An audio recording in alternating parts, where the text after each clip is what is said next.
Iglesia, con la paz del Señor. Amén. Vamos a abrir nuestras Biblias en el primer libro de la Biblia, en el libro de Génesis, en el capítulo número 48 de Génesis, y vamos a dar lectura de manera unánime a los versos 15 y al verso 16. Y lo vamos a hacer a la voz de tres. 1, 2, 3.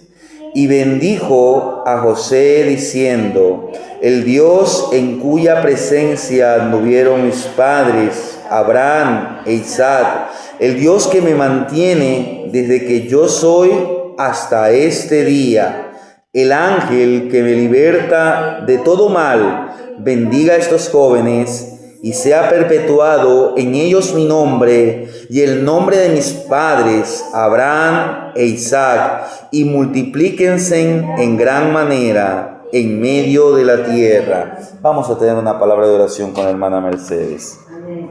Señor, gracias te damos, Señor. Maravilloso y buen Dios, gracias por habernos permitido reunirnos en esta noche, Señor. Queremos alabarte, queremos glorificarte, aún en medio de este tiempo de meditación de tu palabra, Señor. Seas hablando a mi vida, a la vida de cada uno de los presentes y a la vida de cada uno de los oyentes. Que este mensaje traiga exhortación, instrucción, edificación a nuestras vidas, a fin de que estemos preparados para toda buena obra. En el nombre de Jesús. Amén. Pueden tomar asiento, mis amadas hermanas. Hoy quisiera que meditemos brevemente en este capítulo 48, aunque no es todo el capítulo, sino estos versículos que acabamos de leer, pero como a manera de una introducción. Cuando usted y yo leemos el capítulo 48 de Génesis, nos vamos a encontrar con una escena muy conmovedora. En este momento ya Jacob ya estaba en sus últimos días, tenía 147 años. Esa fue la edad que vivió Jacob. Mire lo que dice en el capítulo 47, el verso 28. Y vivió Jacob en la tierra de Egipto 17 años. Y fueron los días de Jacob, los años de su vida, 147 años. Cuando Jacob llega a Egipto, luego de que su hijo José lo manda a ver, lo manda que se traslade a Egipto, porque ustedes saben que había una hambre en aquella región, en la región de Mesopotamia, en la región de Arabia, en la región de los países cercanos a Egipto. La Biblia nos enseña que Jacob tenía 130 años y, como usted acaba de leer, 17 años él vive en el país de Egipto.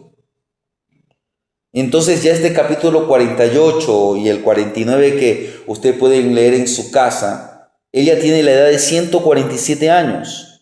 Nos encontramos con una escena conmovedora, porque estas son las últimas palabras donde Jacob, pero que también es conocido como Israel. Mire, fue a Jacob a quien Dios le cambia, le da un nuevo nombre. Recuérdese, y ya mismo vamos a hacer énfasis en un momento en la vida cuando Jacob tiene un encuentro con un ángel en un lugar llamado Peniel. Dice que este ángel lo bendijo y le dijo: tu nombre será Israel. Entonces lo vemos a Jacob al final de sus días y está bendiciendo a sus dos nietos. Dice en el subtítulo del capítulo 48, aquí en mi Biblia, la Reina Valera 1960, Jacob bendice a Efraín y a Manasés. ¿Quiénes eran Efraín y Manasés? Eran aquellos hijos que José había tenido en la tierra de Egipto. Recuérdese que cuando José sale de la cárcel, es puesto como el gobernador, el primer ministro sobre Egipto. La Biblia dice que el faraón le dio una joven que era una hija de un sacerdote pagano. Esta joven se llamaba Senat, pero esta mujer llega a ser la esposa. Y lo más probable es que Jacob, o que diga José, le compartió acerca del Dios. No sabemos si antes la había conocido o qué sé yo, pero lo importante es que esta joven, lo más probable es que ella aceptó al Dios de Abraham, al Dios de Isaac, al Dios de Jacob, al Dios de José como el Dios verdadero. Y fruto de este matrimonio, José tiene 2 hijos. El uno se llamaba Efraín y el otro se llamaba Manasés. El mayor era Manasés. Él era el primogénito. El segundo era Efraín. Pero aquí usted va a ver algo que ya había ocurrido previamente con los descendientes de Abraham, de Isaac, de Jacob. Pero mire, en ese momento, es un momento crucial. Son las últimas palabras de este hombre. Jacob va a recordar, va a reafirmar las promesas, los pactos que Dios había hecho sobre su familia y cómo Dios obró a lo largo de generaciones. Dios obró con Abraham, Dios obró con Isaac, Dios obró con Jacob.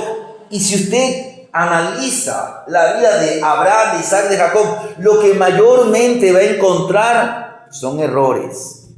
Va a encontrar fallas en la vida de Abraham, va a encontrar fallas en la vida de Isaac, va a encontrar fallas en la vida de Jacob. Va a encontrar momentos que usted dice, ellos no están obrando como hombres de fe. A pesar de que cuando usted va al libro de Hebreos en el capítulo 11, tanto Abraham, tanto Isaac como Jacob son nombrados entre los héroes o en aquella lista que encontramos a estos hombres y mujeres de fe.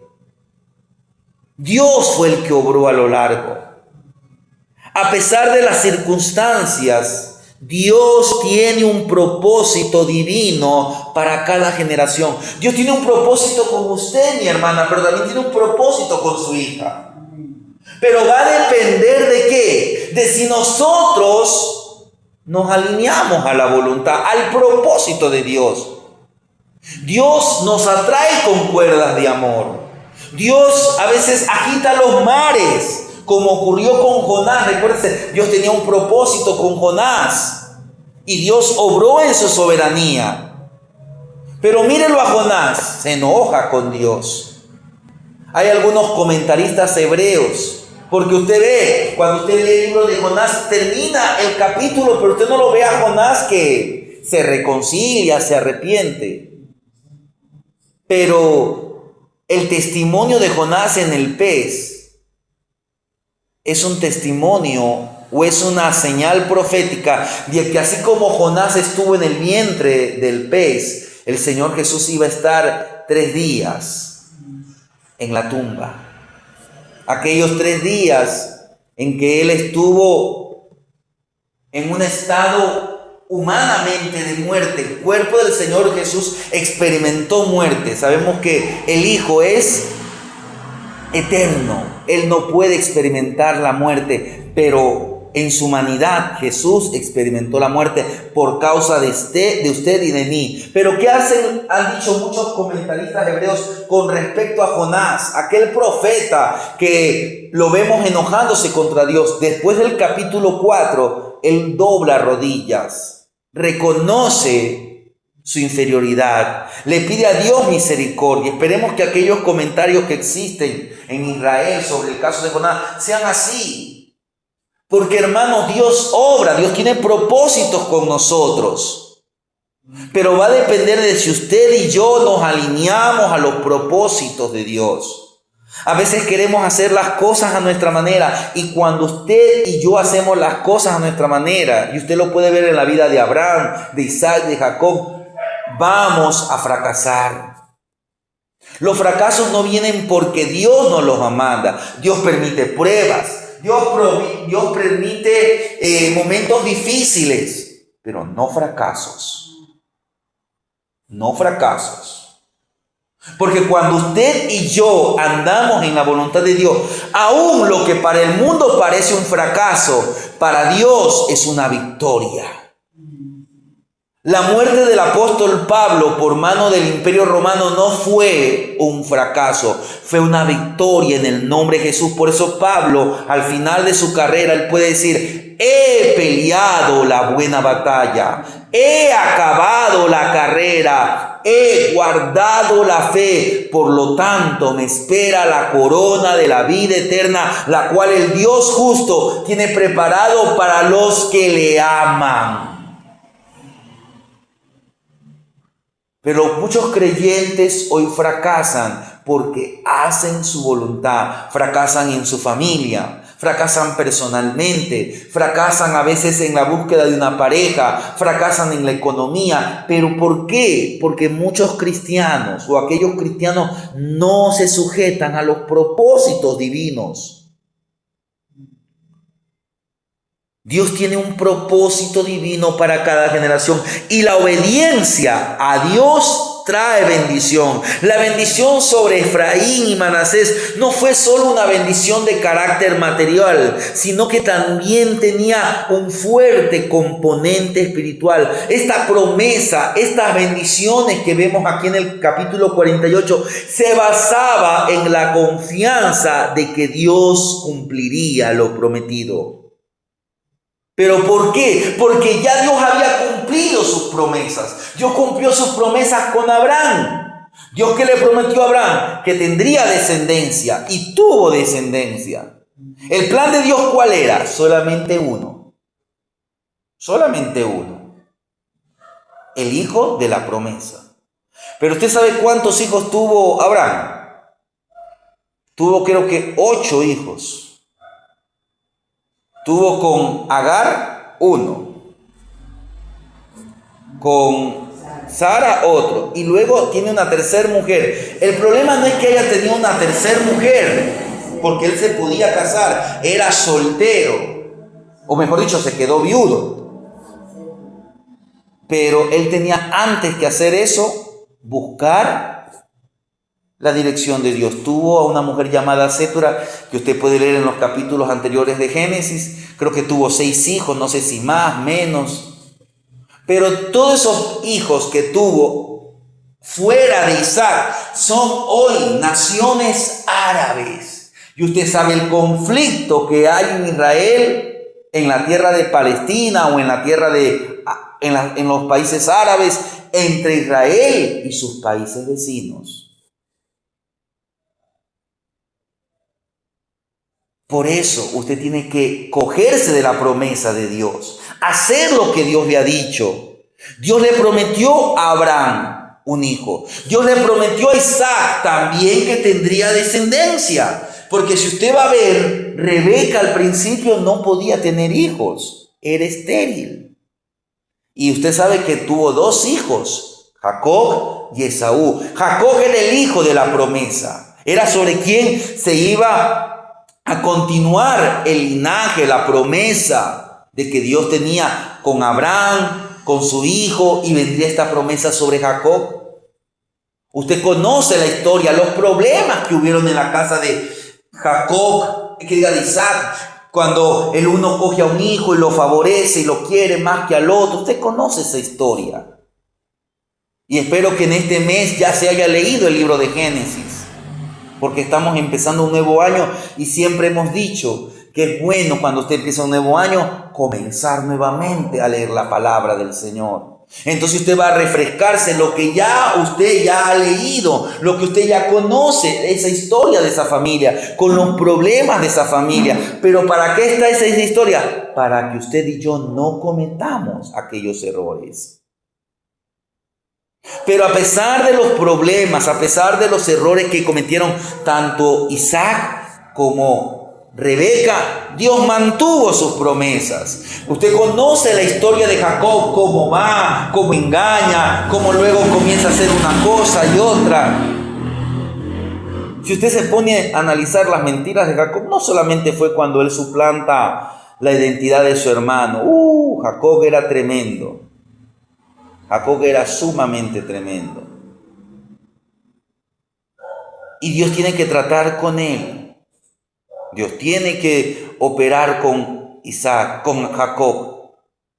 hasta que Dios tiene ese encuentro y Dios ahora trabaja de una manera mucho más fuerte, tanto que después de ese encuentro con el ángel dice que Jacob sale rengueando, cojeando. Dios le dejó una marca. Usted conoce los problemas que hubieron en la familia de Jacob. 4 mujeres, 12 hijos. Envidia en los hijos. ¿Por qué? Porque lamentablemente Jacob cometió los mismos errores. Y hoy a veces usted ha escuchado, y usted tiene que tener mucho cuidado cuando se lleva a un extremo este término. Hay una maldición generacional en la familia. Ay, es que yo llevo la maldición de mi generación porque, ay, mi padre adulteró, mi abuelo adulteró y yo también adulteré. No es por una maldición. ¿Es por qué? Porque le dio lugar a la carne. Porque cuando usted viene a Cristo, toda maldición es rota en el nombre de Cristo. Porque hay poder en la sangre de Jesús. Lo que pasa es que nosotros no nos rendimos. Hay áreas de nuestra vida que no rendimos al control absoluto de Cristo. Entonces, ¿qué hacemos? Cometemos los mismos errores que nuestros antepasados. Usted a veces ha visto en un hogar, el abuelo era alcohólico, el padre era alcohólico, y el hijo vio cómo en su familia el alcohol produjo tantos daños. Pero mañana ese muchacho, ¿qué pasa? Cae en el alcoholismo. ¿Qué? Porque una maldición generacional, tal vez en el mundo. Pero si ese muchacho viene a Cristo, ese muchacho puede ser libre del alcohol. Hermanos, sí es verdad que en la Biblia Dios dice, esta maldición será sobre la tercera hasta la cuarta generación. Sí, es verdad. Pero no la llevemos a un extremo, a una idea de lo que no dice la Biblia. Cuando una persona viene a Cristo, toda cosa es destruida. La Biblia dice que somos nueva criatura. Las cosas viejas, ¿qué pasa? Pasaron. He aquí todas son hechas nuevas. Entonces, si en su familia eran una cosa, eran otra cosa, ahora usted tiene que ¿qué hacer? Cogerse del Señor, buscar del Señor, andar conforme su palabra, y toda actitud, conducta, maldición generacional en el nombre de Cristo es derribada. Hay poder, hermanos. Jacob cometió los mismos errores de sus antepasados. ¿Pero por qué? Porque Jacob le daba lugar ¿a quién? ¿A quién le daba lugar? A la carne. A la carne. Mire lo que pasa con Jacob. Usted sabe que Jacob fue engañado porque él se enamora de Raquel. ¿Y a quién le dan como esposa? A Lea. ¿Qué es lo que él tenía que hacer cuando él fue engañado? Analizar que él también fue engañado. ¿Y sabe qué tenía que haber hecho? Quedarse solo con Lea. No, pero a la mujer que amaba era Raquel. Pero si usted va a ver, Raquel era una joyita. Raquel le dio muchos problemas. Raquel, como no podía tener hijos, ¿sabe lo que le decía? Dame hijos, si no, me muero. Y Jacob, ¿sabe lo que decía? ¿Acaso soy yo Dios que te pueda dar a ti el privilegio de ser madre? Usted va a verle que Raquel lo mete en un tremendo lío cuando salen de la casa del suegro. Cuando Jacob decide salir de la casa de Labán sin decir nada, que era algo incorrecto. Él tenía que hablar las cosas como eran. Pero cuando él decide con sus 2 mujeres y con las 2 siervas, vamos a salir de aquí, vamos a salir con nuestro ganado y todo. ¿Qué hace Raquel? Dice que ella cogió unos ídolos del padre y se los puso debajo, puso en la bestia, tal vez un camello, una mula, qué sé yo. Y dice que ella se sentó. Y cuando el padre de Labán lo encuentra, lo persigue, lo busca, le dice, mira lo que has hecho, te vas a escondidas. Y luego le dice, hay un pleito entre ellos, pero hay un momento en que Jacob le dice, y además de esto, le dice Labán a Jacob, te vas llevando mis ídolos, te vas llevando mis dioses. ¿Qué le dice Jacob? Busca por toda la casa, busca por las tiendas, busca en los enseres. Yo no me he llevado nada. Y el otro comienza a buscar y no encuentra. Y cuando van a donde Raquel le dice, mire, estoy con la costumbre de las mujeres, por eso no me puedo levantar. ¿Qué es lo que tenemos que hacer, hermanos? Sujetarnos a la voluntad de Dios. A veces usted y yo andamos por las emociones. A veces andamos por el sentimiento. Yo no le digo que no tengamos emociones. Cuidado. Dios es un Dios que nos dio emociones. Pero nuestras emociones tienen que estar sujetas a la voluntad de Dios. Porque si no, nuestras emociones nos pueden dominar y nuestras emociones nos pueden llevar a tomar decisiones equivocadas.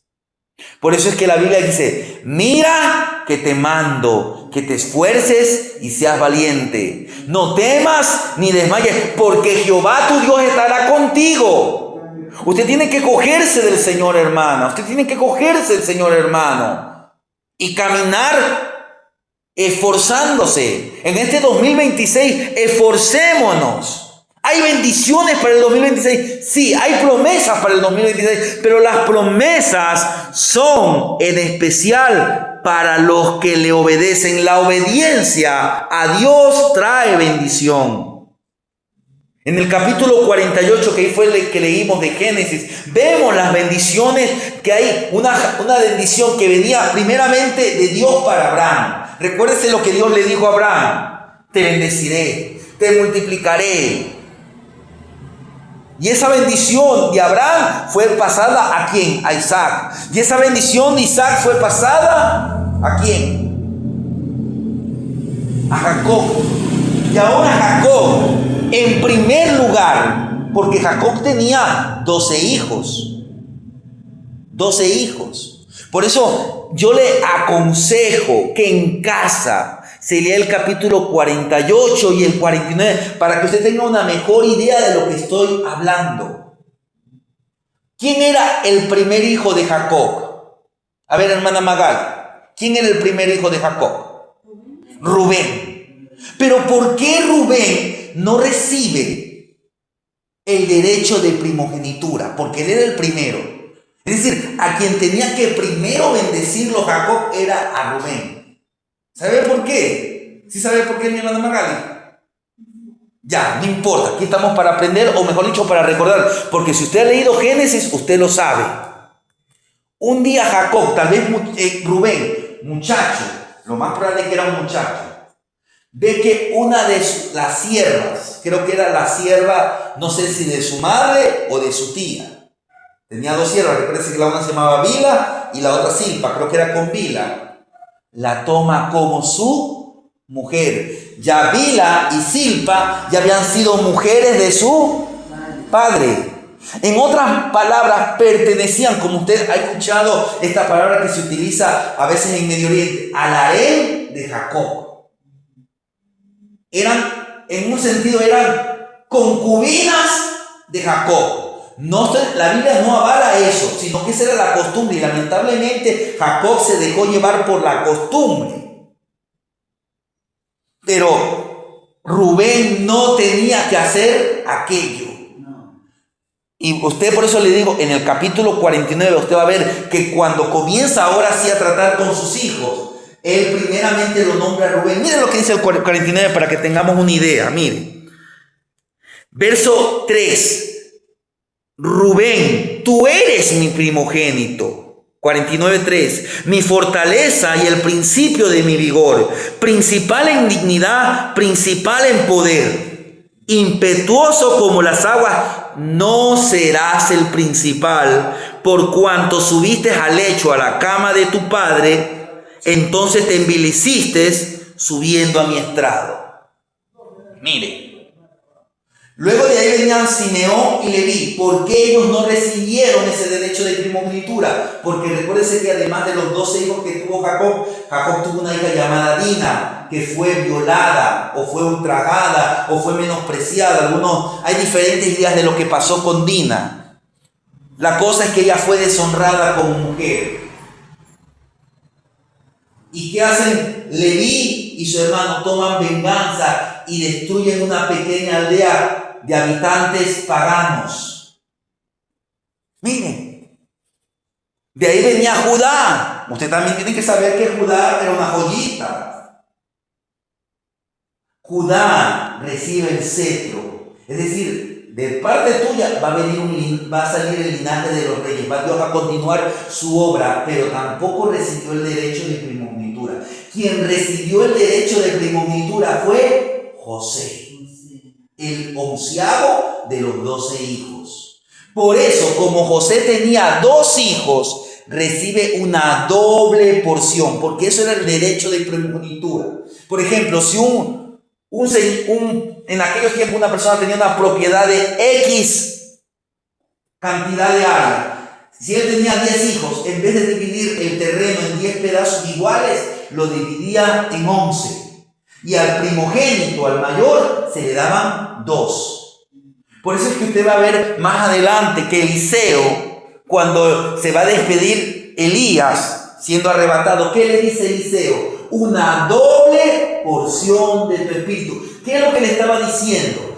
Reconóceme como tu sucesor.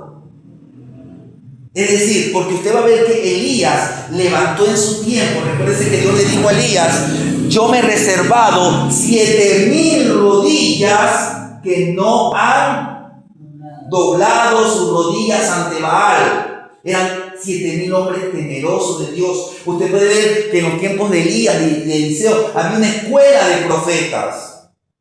Eran hombres temerosos. Tal vez de ahí salió Jonás, tal vez de ahí salió Oseas, tal vez de ahí salieron algunos de los profetas menores que usted encuentra en los libros de la Biblia. Pero Elías era el sucesor, Eliseo era el sucesor. De la misma manera, ahora quien le iba a suceder como el primogénito, la cabeza sobre todos los demás hijos de Jacob, no iba a ser ni Rubén, ni Leví, ni Simeón. Judá iba a tener ciertos privilegios, pero tampoco el que iba a recibir el derecho de primogenitura fue José. Y por eso es que los 2 hijos son llamados y a ellos les da primeramente la bendición.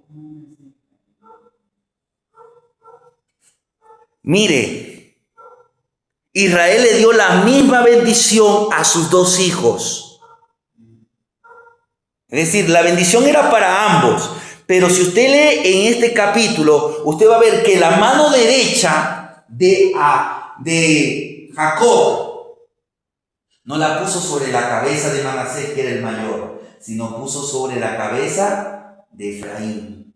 Y la mano izquierda la pone sobre la cabeza de Manasés. Y esto usted va a ver que la Biblia dice, por eso le digo, léase en casa este capítulo. Esto dice que le disgustó a José.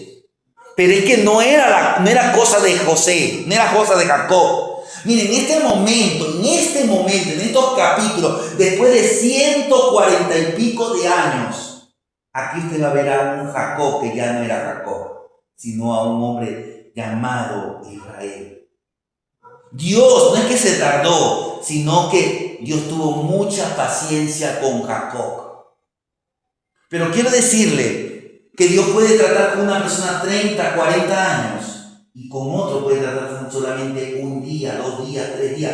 Y si no lo obedece, Dios en su soberanía puede cortarlo. Porque ustedes decir, pero Dios ha tenido de él tanta misericordia, ¿y por qué no de mí? Porque Dios sabe lo que hace.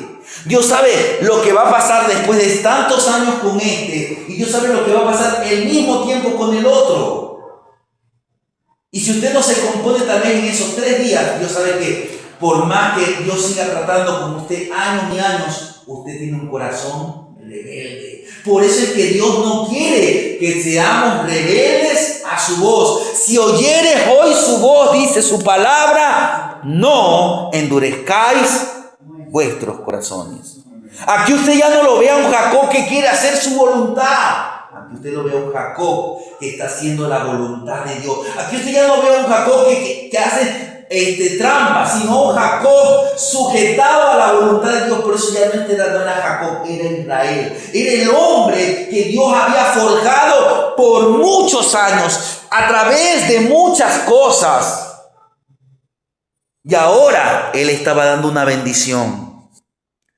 El hijo de la mano derecha recibió una mayor proporción de bendición. El testimonio de Jacob era un testimonio de la gracia, no del mérito personal. Jacob no está, él le dio estas palabras, y si usted las medita en casa, ore, medite. Jacob no está diciendo, ay, no es que yo hice esto, aquello. No, Jacob lo que está entendiendo es que todo el mérito es de acuerdo a la gracia de Dios.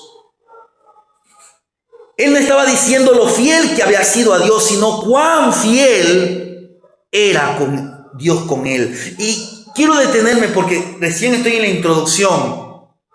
Voy a volver a leer el verso 15, pero la parte casi final, dice en la parte final, dice, el Dios que me mantiene desde que yo soy hasta este día. Mire, esta palabra, el Dios que me mantiene, en el hebreo literalmente lo que significa el Dios que me ha pastoreado.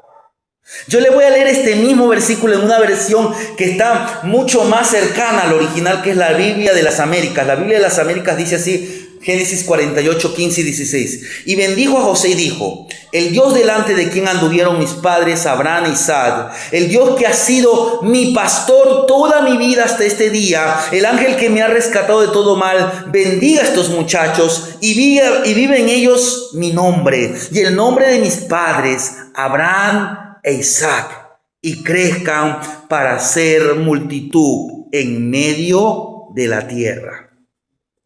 Miren, el Dios que ha sido mi pastor toda mi vida. Mire, esta es la primera mención en la Biblia de Dios como un pastor, el pastor de su pueblo. Jacob reconoció la gracia, la provisión y la soberanía de Dios al decir, el Dios que ha sido mi pastor toda mi vida. Y ese es el tema. Mire, hemos estado recién en la introducción, pero quiero avanzar rápidamente en dos cosas, solamente 2 puntos. El primer punto es las promesas de Dios. Y para eso vayamos a 2 de Corintios capítulo 1, los versos 20 y 22.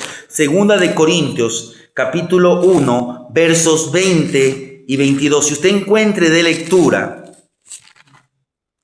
2 de Corintios capítulo 1, versos 20 y 22.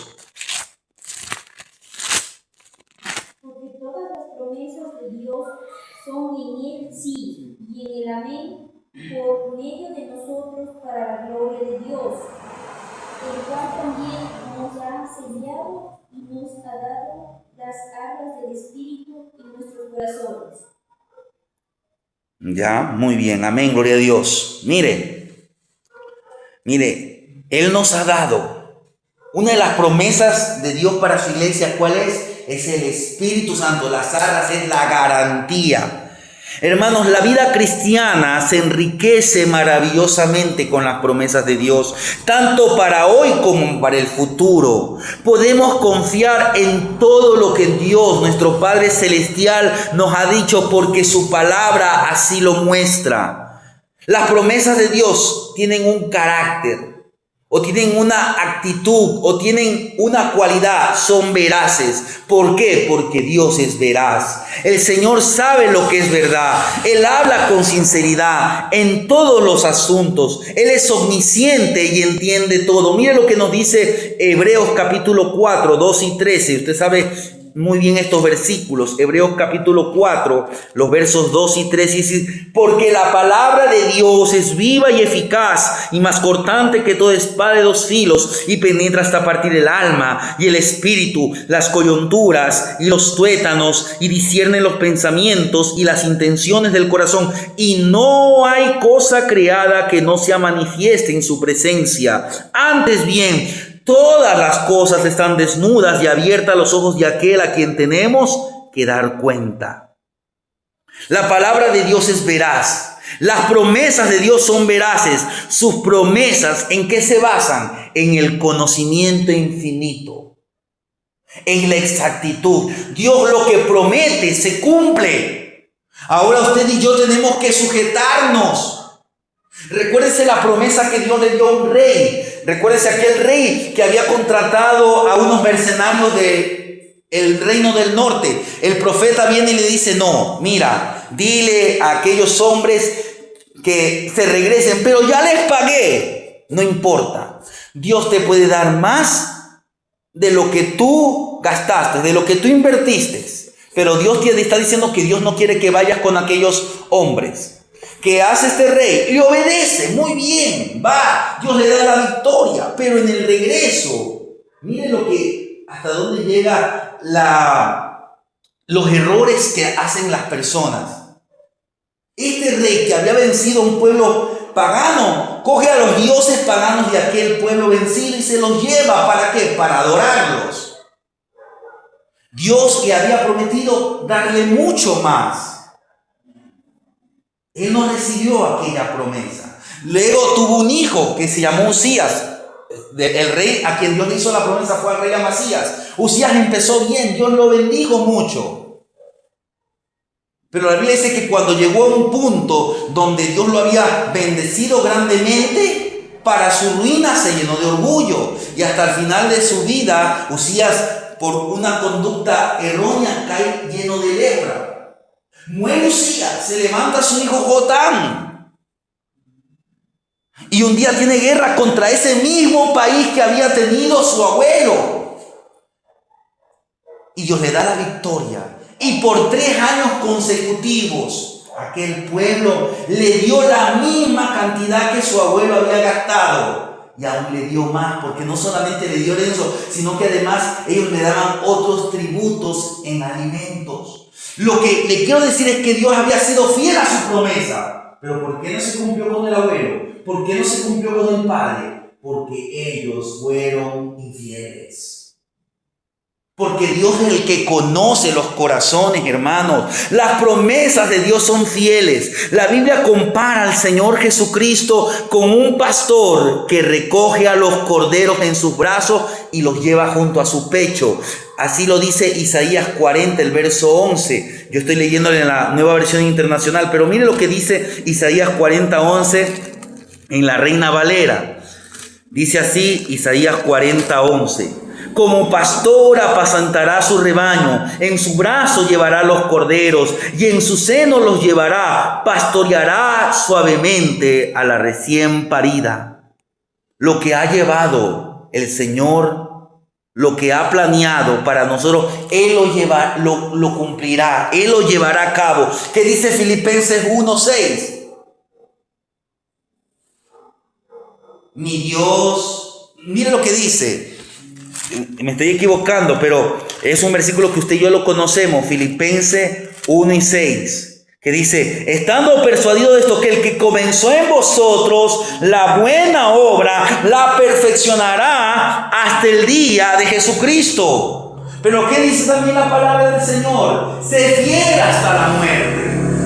El Señor ha prometido que Él va a perfeccionarme. Entonces yo puedo hacer lo que me dé la gana. Yo puedo vivir en pecado, porque el Señor ha prometido que Él me va a perfeccionar. Pero ¿a quién Dios va a perfeccionar?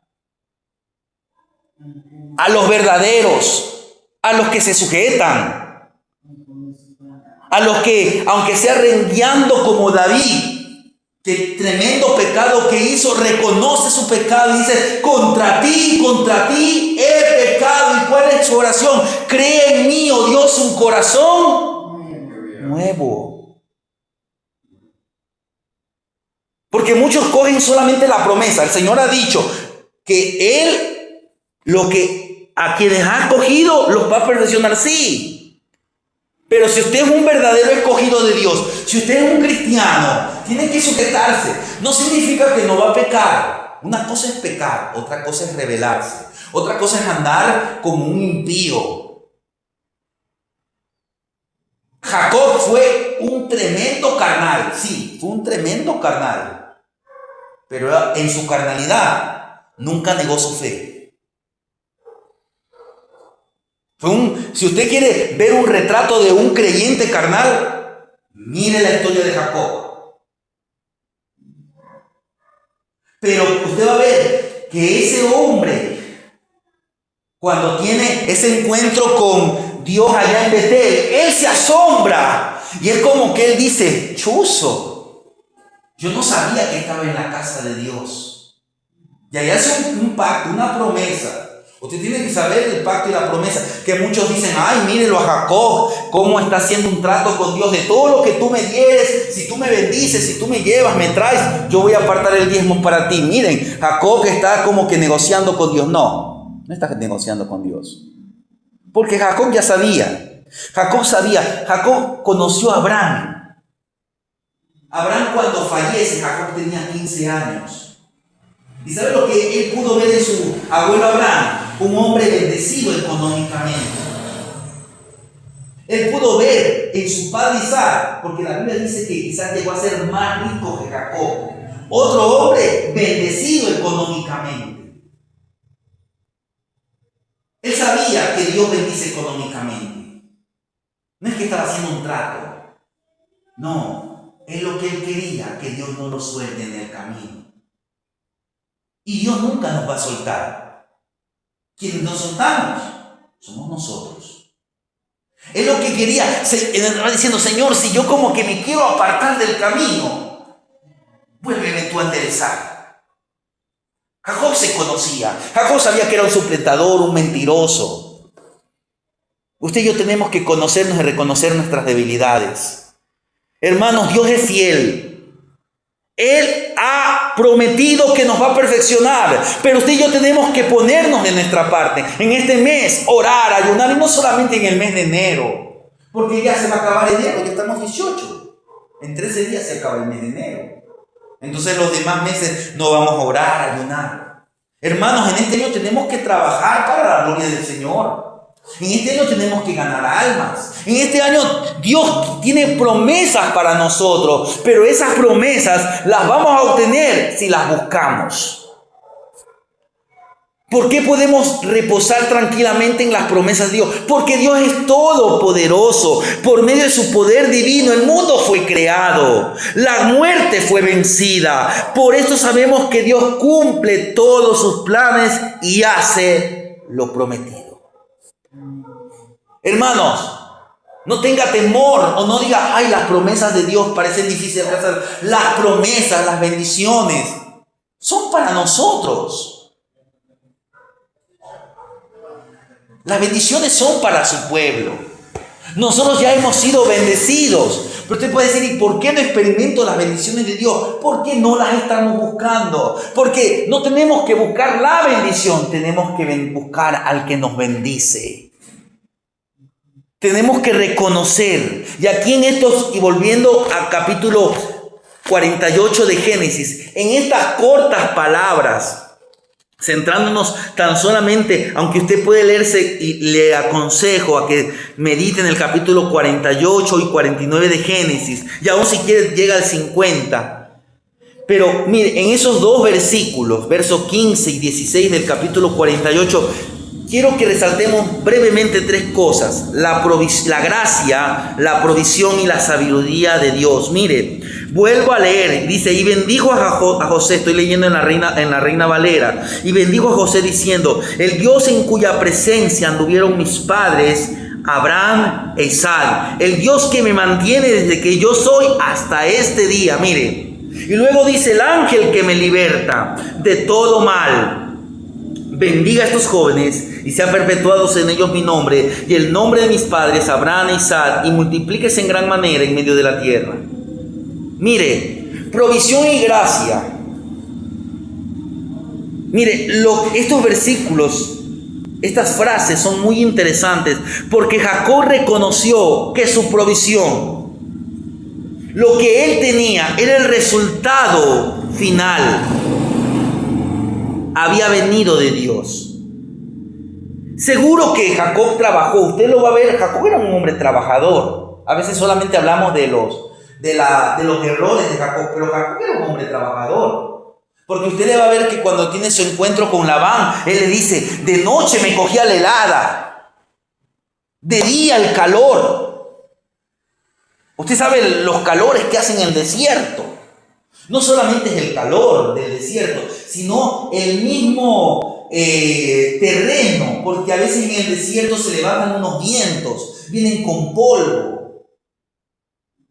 El calor del día, de noche la helada, dice. Y él estuvo cuidando. Dice, 14 años te serví por Raquel y Lea, y 6 años te serví por el ganado. Y dice que Labán le cambiaba el salario, le cambió muchas veces el salario. Y usted sabe las tretas que hacía Jacob. Mire, Jacob por ahí dice, ay, voy a poner unos palitos con unas cosas medias raras. Por eso es importante que usted se lea la historia de Jacob. Esas eran las tretas de aquellos tiempos. Es como hoy.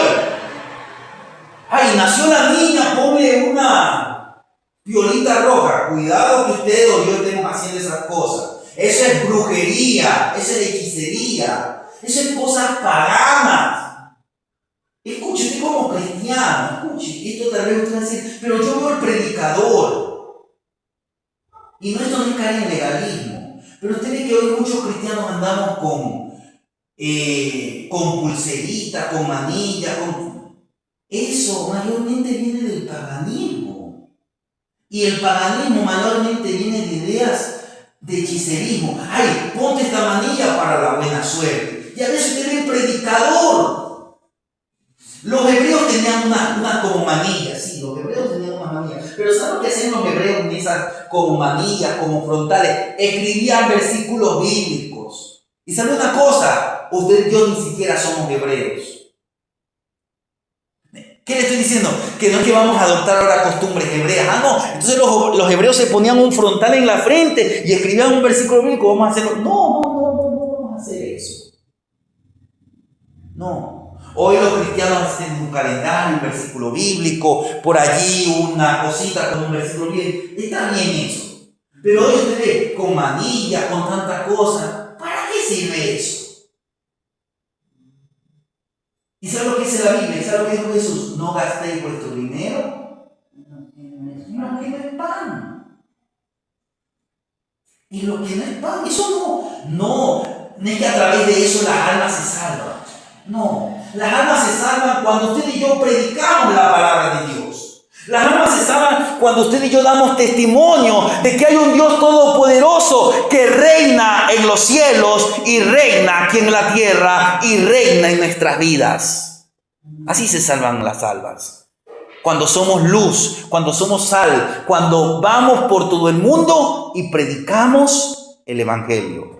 Hay estrategias, sí, hay estrategias. Aires libres, campañas, un concierto de alabanza, donde se da gloria a Dios, sí, todo eso es bueno. Pero la manera efectiva es cuando usted y yo vamos y predicamos el mensaje y punto. Eso ya lleva casi 2000 años haciéndose y ha sido efectivo por 2000 años. Yo no le digo que no hay nuevas maneras, sí, puede haber nuevas maneras. Pero tampoco no vamos a dejar lo que ya ha sido puesto. Y lo que ha sido puesto no fue puesto ni por los apóstoles, no fue puesto ni por los profetas, no fue puesto ni por los evangelistas. Fue puesto por Cristo. Y por todo el mundo y predicad el evangelio. Hermanos, en estos versículos, Jacob está reconociendo que Dios...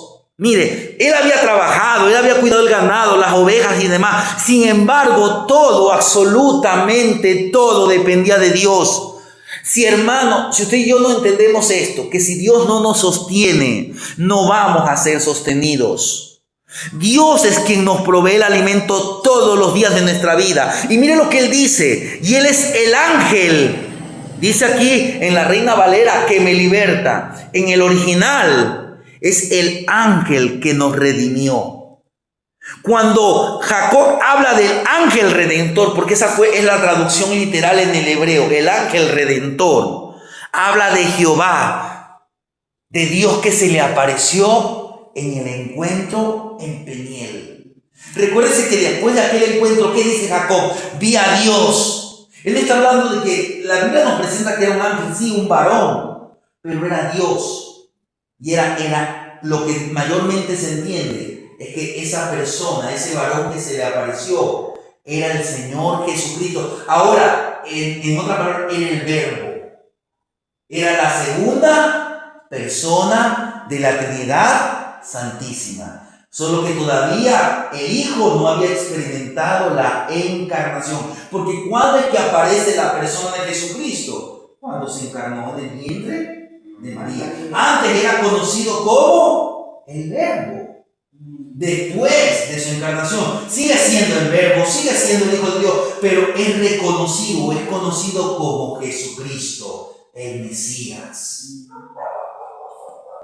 Entonces, mire, él dice, él es el ángel redentor. Ese encuentro con aquel ángel en Peniel lo marcó a Jacob. Tal vez al momento, bueno, salió rengueando, no entendía bien las cosas, todavía quería hacer su voluntad. Pero poco a poco, hermanos, ¿qué es lo que le quiero decir? Usted sabe cuántos años lleva de creyente. Usted no puede ser el mismo creyente que fue cuando conoció al Señor. Ni siquiera puede ser el mismo creyente del 2021, del 2022, del 2023, del 2024, del 2025.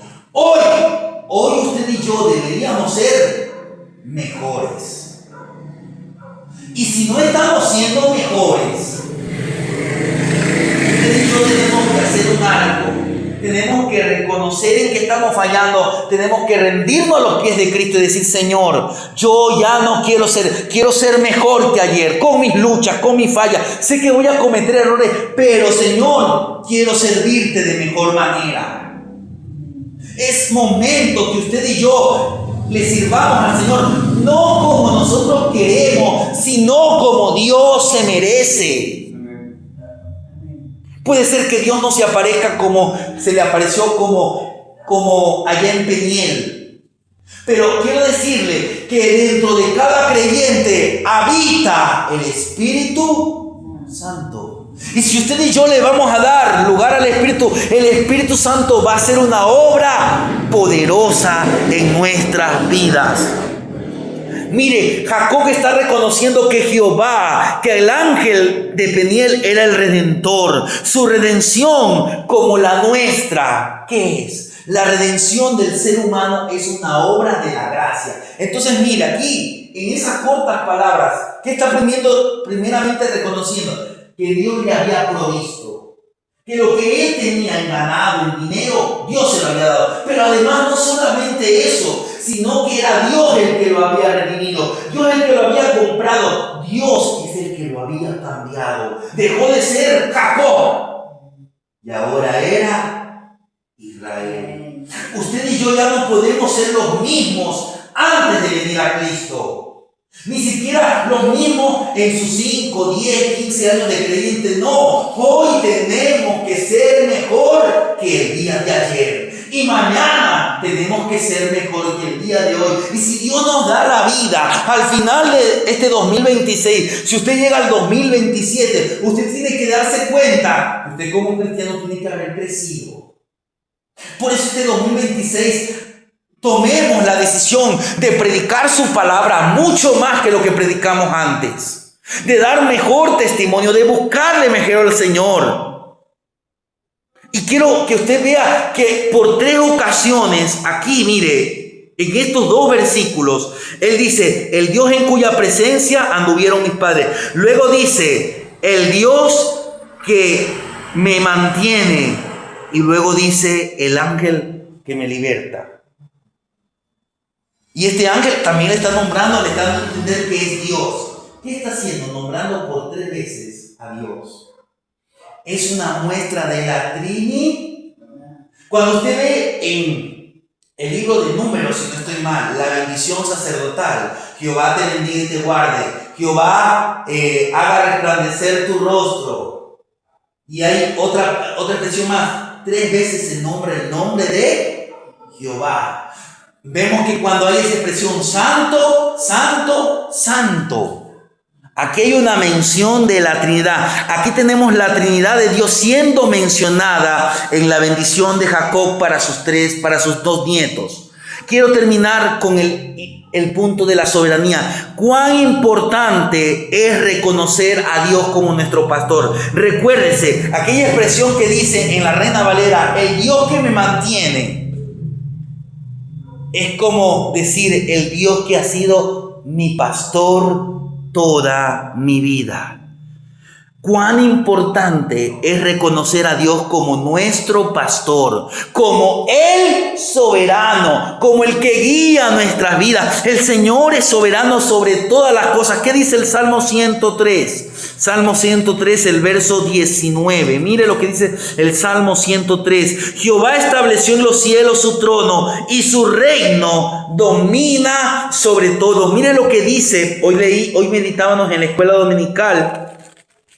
En Primera de Crónicas, capítulo 29, el verso 11, dice así: tuya es, oh Jehová, la magnificencia y el poder, la gloria, la victoria y el honor, porque todas las cosas que están en los cielos y en la tierra son tuyas, oh Jehová. Es el reino y tú eres excelso sobre todos. Del Señor es la victoria, hermano. Si usted quiere victoria en este 2026, tiene que dejar que Dios sea el rey sobre su vida. Él es rey, aunque usted no deje que reine en su vida. Pero si usted y yo somos verdaderos cristianos, tenemos que decir, el Señor es mi pastor, nada me faltará. Cuando usted reconoce que Dios es su pastor, usted sabe que nada le faltará, porque así como le proveyó a Abraham, como le proveyó a Isaac, como le proveyó a Jacob, como proveyó al pueblo de Israel en la esclavitud. Mire, después de esta bendición, el pueblo siguió viviendo en Israel, en Egipto. Pero usted sabe lo que dice el capítulo 1 de Éxodo. Se levantó otro rey que no conocía la historia de José. ¿Y qué hace? Comienza a oprimir. Fueron esclavos por muchos años. Pero Dios sostuvo a su pueblo en Egipto. Dios sostuvo en el medio del desierto. Dios sostuvo en la tierra prometida. Dios lo sostuvo en el cautiverio. Dios lo sostuvo cuando fueron esparcidos por todos los puntos de la tierra. Y hoy Dios está trayendo nuevamente a Israel a su tierra. Y aunque todos los países, y hoy hasta muchos cristianos dicen, no, es que Israel, oiga, yo no estoy diciendo que Israel todas las cosas que ha hecho están políticamente correctas, están bien hechas, no. Pero quiero que entienda una cosa, usted y yo, aunque no lo querramos, Israel sigue siendo ¿qué? ¿Qué sigue siendo Israel? ¿Qué sigue siendo Israel? Sigue siendo el pueblo de Dios. Aunque las naciones no lo reconozcan, eso no importa. Lo que importa es lo que Dios ha decretado. Y Él decretó que ese sería su pueblo sobre los demás pueblos de la tierra. Más allá de los errores, porque Israel no se merece como nadie se lo merece. ¿Alguien de los que estamos aquí, algún cristiano del mundo, se merece ser salvo? No. Somos salvos por gracia. Porque el pueblo de Israel es el pueblo de Dios, porque Dios así le plació y punto. Y Dios ha hecho promesas y el llamamiento, escuche, porque esto sí es para Israel, no para nosotros. El llamamiento y los dones son irrevocables, sí, pero eso es para Israel. Usted lo va a encontrar esa palabra en Romanos 11. El llamamiento, los dones son irrevocables. Y a veces muchos pastores dicen, no, es que el llamamiento y los dones son irrevocables. Eso no fue para el pastor. Eso fue para Israel. Si un siervo de Dios es llamado, le obedece, Dios va a andar con él. Pero si ese siervo, aunque fue llamado, se sale de los parámetros divinos, Dios le puede hacer lo mismo que a Saúl. ¿Qué hizo a Saúl? Lo rechazó. El llamamiento y los dones que está hablando de la tierra prometida fue para la nación de Israel. No todos los israelitas se van a salvar. Sí, no todos los israelitas se van a salvar.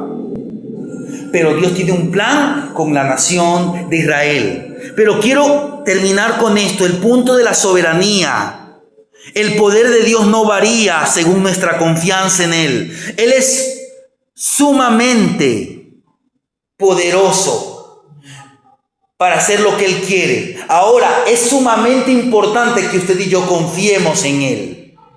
Es importante que confiemos.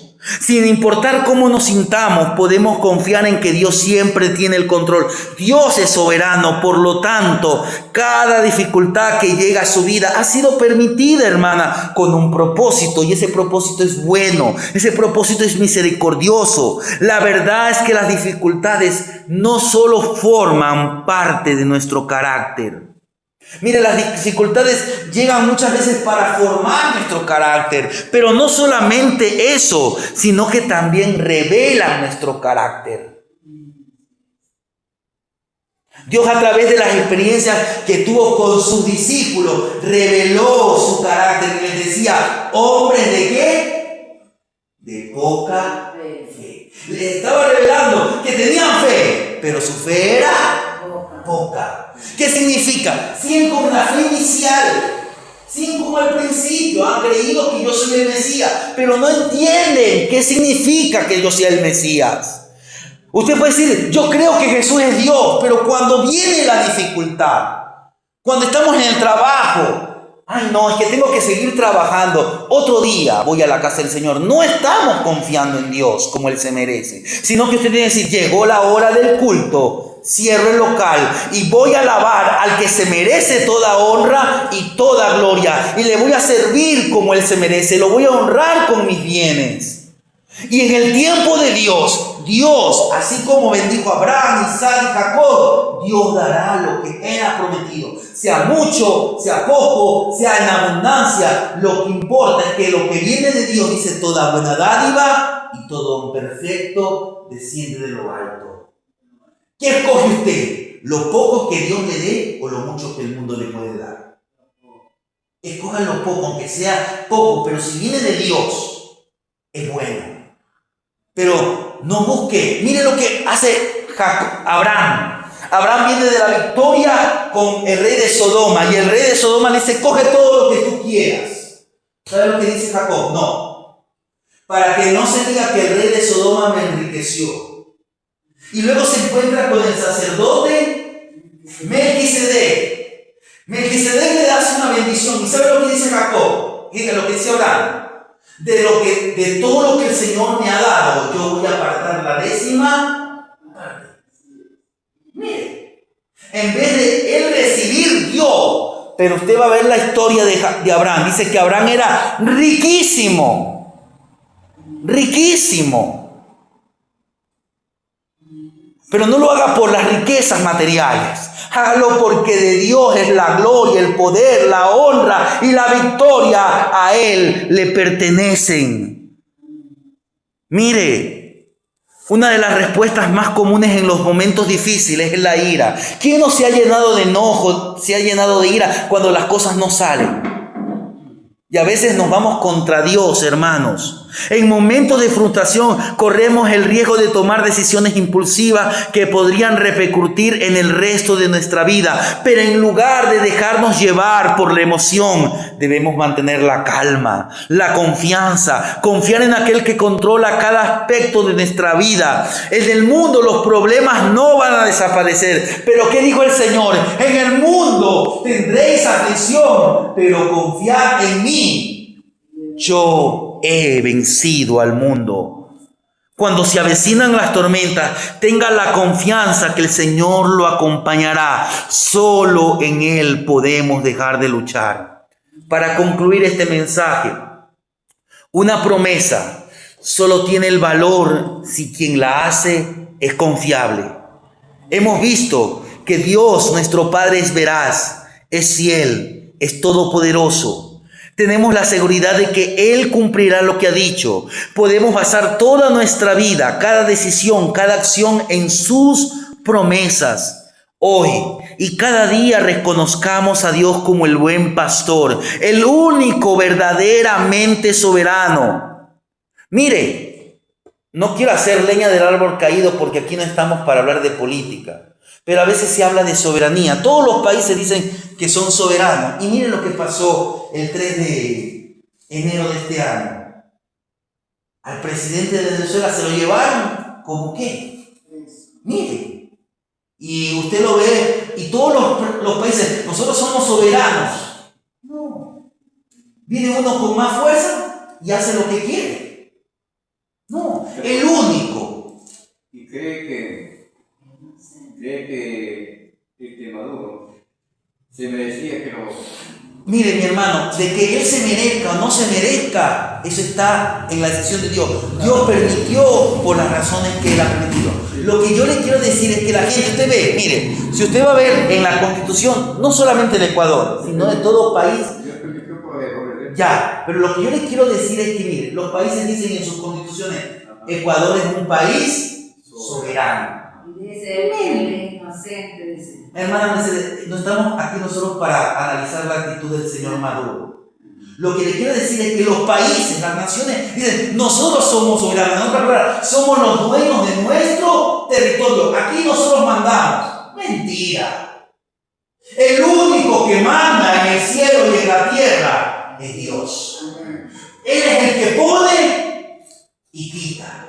Entonces, ahí usted va a entender lo que pasó con Maduro. Dios permitió. Las razones están en la soberanía de Dios. Por eso, si mañana hay un gobierno que no es de su línea, yo soy de la derecha o yo soy de esta línea, hermanos, aléjese de esas líneas. Nuestro deber como iglesia, ¿cuál es el deber? Orar. ¿Van a hacer fallas? Claro que van a hacer fallas, porque usted sabe, el gran hombre de Dios, David, ¿no cometió fallas? Tomó malas decisiones. El sabio Salomón le puso impuestos pesados al país de Israel. Por eso es que cuando llega Roboam, ¿qué le dice? Tu padre nos puso dura carga. Quita tu piso el otro. No, el dedo más pequeño mío es más grueso que los lomos de mi padre. Dese cuenta. Y eran descendientes de la casa de David. Y Roboam es un antepasado humano de Jesucristo. Dese cuenta.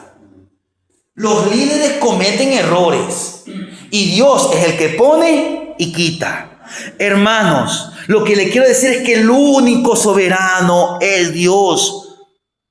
Hermanos, hay un propósito detrás de nuestras pruebas. Incluso cuando la vida parece confusa y sin esperanza, el Señor nos permitirá que nos venga dificultades sin una buena razón. Y puesto que hay un propósito para nuestras dificultades, ellas tienen el potencial de ser vistas como algo positivo en el futuro. Esto no significa que todo saldrá a la perfección, según nuestros estándares, según nuestras esperanzas, según nuestros planes, pero sí significa que si hacemos lo que Dios nos pide, recordaremos la experiencia como un catalizador, como un instrumento para crecer en nuestro andar con fe. Entonces usted podrá decir en los momentos de dificultad, como dice el apóstol Pablo en Romanos 8:28, y sabemos que a los que aman a Dios, todas las cosas le ayudan a bien.